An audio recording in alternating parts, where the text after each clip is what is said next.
81 or 82. Got it. It wasn't that great of a movie. I showed my students the trailer for Cannibal Holocaust. Check this out, kids. They're third graders. Well, I saw Cannibal Holocaust in the theater, actually, for Halloween 3 or 4 years ago. There was only 4 people in the audience, myself and 3 other people. It was great, though. Was it 4 dudes? I think there was 1 woman. Oh, okay.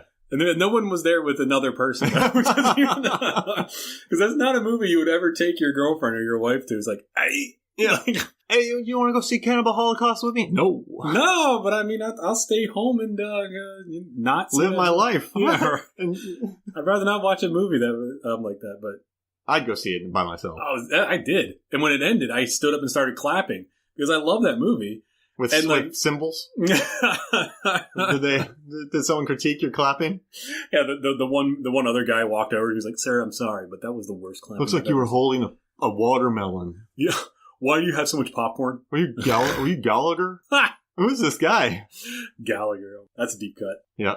So yeah, when I saw that in the theater. That was great. I love going to see the older movies in the theater. So these were his motivations. There were more too, but those were the heavily ones of the way the movie looked, specifically with the lighting techniques, camera angles, and with the zombies coming out of the ground was children shouldn't play with dead things. Wow. It makes absolute sense, especially with Suspiria. The lighting choices and the camera angles. There's only like a few, I think, camera angles where they kind of push in and zoom, but there's not that many as much as they did in Suspiria, which if you haven't seen Suspiria, strongly recommend stopping doing whatever you're doing right now and going to see that. Pull over on the side of the road, rent it, watch it, and then watch the remake, which is 2.5 hours long. I haven't seen the remake. I have. Is it an experience? Good? Is it really good? It's good, but I'm never going to watch it again. Oh. But it's good. I enjoyed every second of watching it, but it's just... Probably not going to pod about it. I don't know. I'd be open to it. Is it really taxing? I mean, it's just... It's just very hard to explain. I mean, it's very well made. It's sumptuously made, well acted, well choreographed. It goes to bonkers town. It's like just Neon Demon bonkers. No, Neon Demon is that had all right. So both of those movies, I think the Suspiria remake has more substance than the Neon Demon one does. Because I think Nicholas Winding Refn really relies on style, but there is substance in the Neon Demon, especially the eyeball eating. But one is warmer. All right, so Suspiria is like a warmer, artistic variation of a remake. Neon Demon's like a cold, at least for me, like cold, stylistic. They're both beautiful looking. They both have amazing production design. But they're not the same. I felt that Neon Demon was more like him kind of like showing off. Yeah, it was just like, we get it. Design, we get it. You can make a good movie. Yeah, and it's like the lighting, all that stuff, the kaleidoscope thing. Even the end credits are really beautifully done. But it's like I don't get why you would make this very cold. Yeah, extremely cold. But this one has some warmth to it. It's purposely excessive. There's just movies that I don't have enough bandwidth to watch multiple times. I'll have to watch it eventually. It's good. I like it a lot. I just don't want to watch it again. I feel kind of like the same way with the original Suspirias. I've only seen it, I think, twice. I don't think I'm probably going to watch it again. Yeah, I'd rather watch some of his other movies like Deep Red. Ooh, that's like they've showed that at the Plaza Theater a good bit. Nice. I think it was like for his birthday month. They did like all the Dario Argento movies. I live like 30 miles from there. That means in Atlanta traffic, that's like 7 days, 7,000 miles. That's like 4 days. I'll leave now, Chris Kelly. Yeah. I'll start recording my next podcast. Yeah, while I'm walking. Hey guys, I'm walking on the side. A little winded right now because I'm walking up a hill. So we're back to Jumper. You know, the traffic in Atlanta was so bad. I literally live around a corner from a Publix. It took me 25 minutes to do that. It would have taken me at least 5 to walk. Yeah. I'm just like, what is it like? Decisions. Yeah. I mean, you don't live that far away from me as far as like as far as your area is concerned. But it's like that. Like if you get hit in that traffic, woof, yeah, this is like it could turn into like sleeping. 2 hours. Yeah, I'm watching the new Suspiria. So I'm sorry. Oh, go for it. Yeah. So and also to bring it back to his heavily influences, Rodman's influences for the comedy, he relied heavily on Buster Keaton, and because he wanted it to be a little more slapstick, but still at the same time horrific. So he relied heavily on Buster Keaton. Well, because he built in a lot of stunts with gags and that kind of stuff, very physical. but dangerous. Some of his stuff was dangerous. I mean, yeah, that's throughout the whole thing. And he said, lastly, one of his major influences was Brian De Palma, which he idolized. He said Brian De Palma was his favorite director, and he always wanted to make movies to homage him. I think Blowout's one of my favorite. The Travolta picture. It's been forever since I've seen That's a good picture right there. I think I can't even remember the last. Dress to Kill, Snake Eyes. Snake Eyes. Carrie. Oh, man. I always use that one as a reference whenever what was it? The new Pet Cemetery trailer came out, and I was like, man, all this information being released about it about a movie in a trailer hasn't happened since Snake Eyes. Yeah.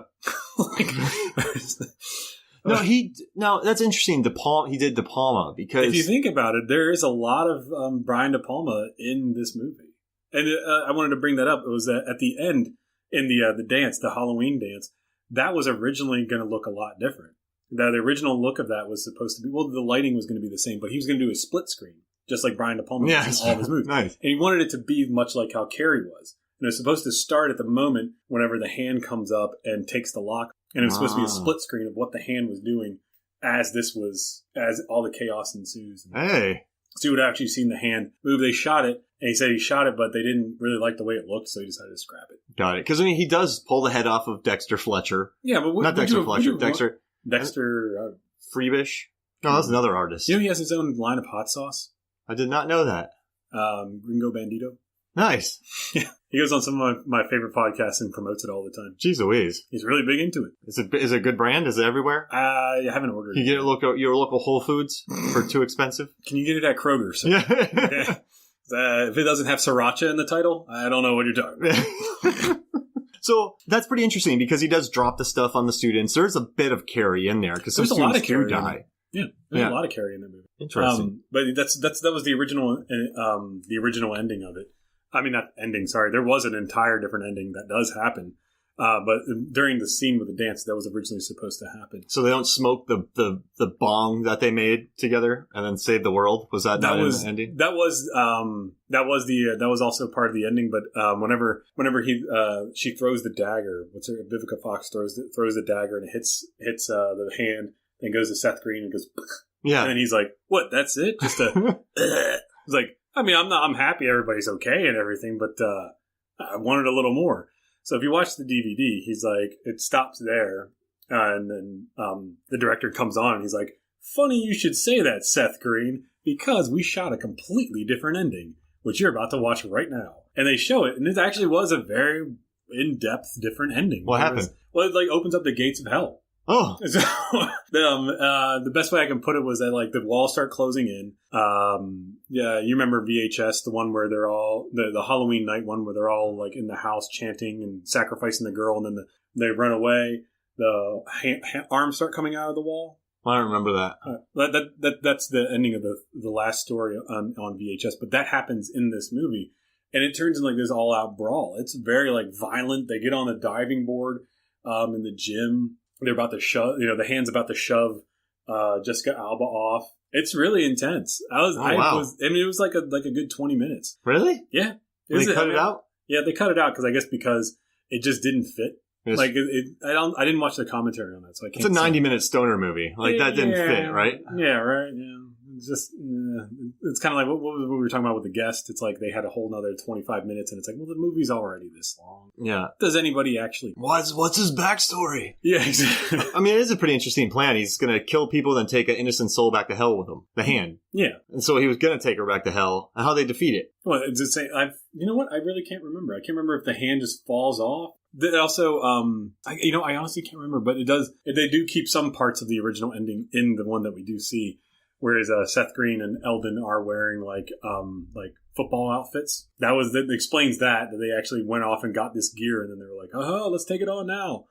So then they just show up at the end of the one that we see, and it's like, "Oh, well, how did that happen?" Yeah, it's like no one really seems to care because they're more interested in the bong, which was, according to the commentary, an actual functioning bong. I like the welding bit.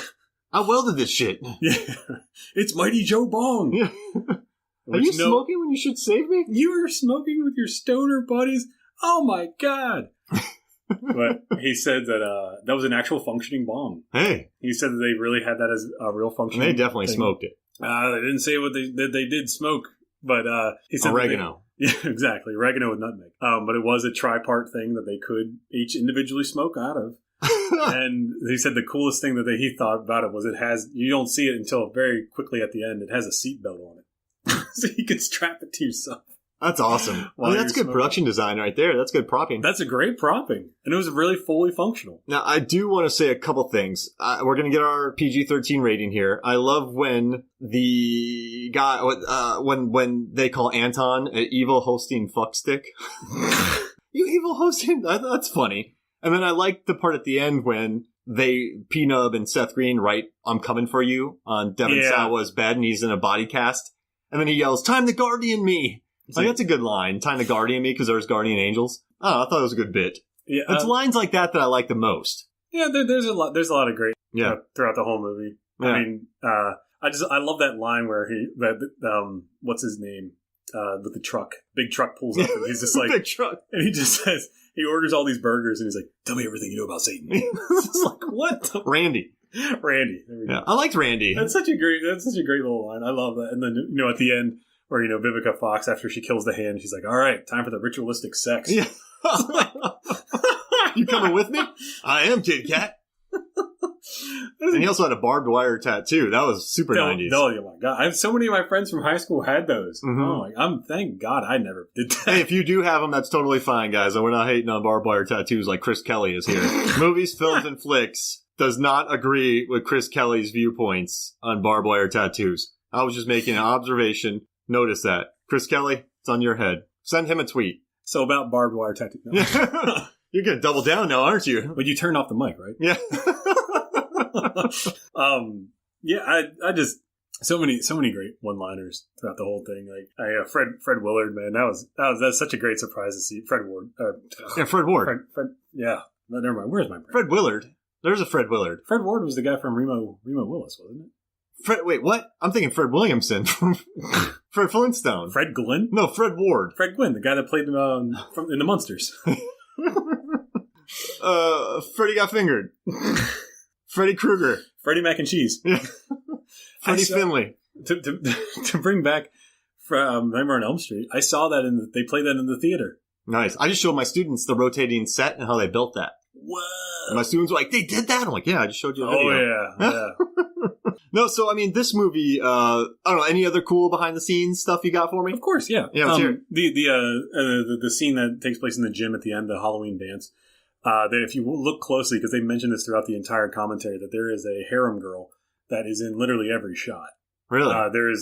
She's like right front and center, and then she's over to the left, she's over to the right. In the scene of everybody running out, she's the first one running out. And the director points this out, and so did Seth Green. He was like, "I don't know what her name was." He's like, "If I did know her name, I would like to say it right now." He's like, "But you totally made editing this scene a nightmare because you're literally in every shot." So if you watch it, you'll see the same girl in every shot. I didn't even notice it until he pointed this out, and I was like, "Oh my God, she is literally in every shot." And it's like, Seth Green's making fun of her, like, he's saying like, "Oh, I'm going to be in this movie. Watch this." And it's like, well, yeah, she's in it. Like the whole dang thing. Extras fight for these scenes sometimes. And boy, howdy did she ever. Because she's literally in all the shots. So it's just... Remember that movie you and I don't want to say the name, but you and I were on a movie. I think you might have still been standing in. But there was a scene where all these people had to run. They had to rush something. And the camera's there. They were all trying to run to get in front of the camera. And they were knocking each other down and tripping on each other. And so he had to get to the point where like the announcement was, "Stop hurting each other. I understand you wouldn't get on camera, but don't physically hurt somebody to get in front of them to be seen on screen. Like you're being paid." Yeah, that's happened. People are trucking each other. That happened on a couple of movies that I've worked on. I mean, I'm not going to say the name of it specifically, but there was a scene that did require, much like in a dance, where everybody had to run out, and it's like, guys, like, I mean, you can literally see these. I mean, it turns into UFC. It's like, guys, like, they're not going to use this shot. Like, you really have to make this look, and like, you have to stage it. You have to stagger everybody. Yeah. Even sometimes you just have, depending on what the camera's looking at, you have to be like, all right, this group goes, count 5 beats, then you go. And it's like, that way it looks more realistic. But it was this. I'll tell you what, of course, like, I mean, even if, people in the back will just bolt right to the front, and it's like, guys, it doesn't look right. It looks ridiculous. But that's exactly, if you watch this movie, you notice that. But in the commentary, the director said that when he was editing this movie, he got so frustrated with this. He was like, how much would it cost to digitally take this woman out? And apparently it cost a lot of money. $8 million. I mean, that does 98 or 99, I guess, when he could have been editing it. It would be like 4 movies could have been made with how much